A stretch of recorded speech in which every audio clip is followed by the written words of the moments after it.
I'm not supporting of Russian military action, and I do think there has to be a peace process, and there has to be a process of demilitarization of the Ukraine and sticking to the original non-nuclear agreement. But I'd also say this: the hypocrisy of the West is unbelievable on this. Where was the legality in the war in Iraq? Where was the legality of so many of the other interventions that have been made elsewhere? And if one reads very carefully what all the Ukrainian forces are saying, yes, there is a very nasty far-right force in Ukraine at the present time, which is part of the government. There is also a more liberal grouping in the Ukraine. There is also a very large Russian grouping in the Ukraine who obviously have some loyalties towards Russia. Does the Ukraine break up? That's a matter for the Ukrainian people. But the idea that we should move the whole thing in rhetoric towards some kind of military war against Russia seems to me an absolute disaster. I think the wider issue is that the EU has got very close to NATO. NATO has been pushing very hard to expand eastwards.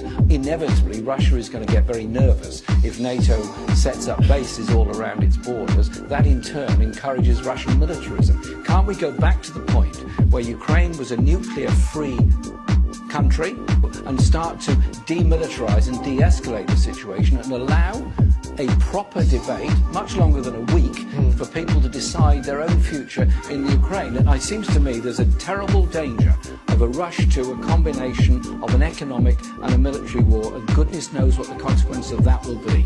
I'm quite alarmed by the way in which the NATO General Secretary seems to be ramping up the ante all the time. It's not his job to go around promoting wars. He's meant to be answerable to a number of different governments. He appears to be behaving as though he's some free agent who could say and do what he likes and develop this very, very dangerous scenario. Ukraine has been the war ground of Europe for 2 centuries.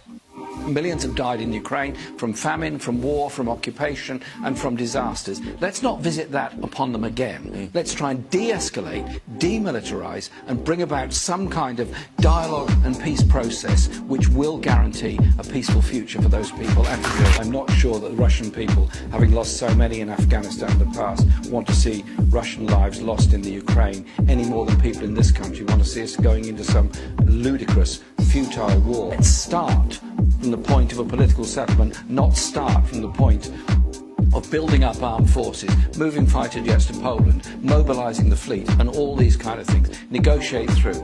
And secondly, last point, the West has no moral authority whatsoever to lecture on this after drone strikes, after Iraq, after so many other internal coups and conflicts around the world. Surely hand the thing back to the UN to try to bring about some kind of peace process and de-escalate the rhetoric which is in danger of plunging us into a catastrophic war with nuclear implications. Thank you very much.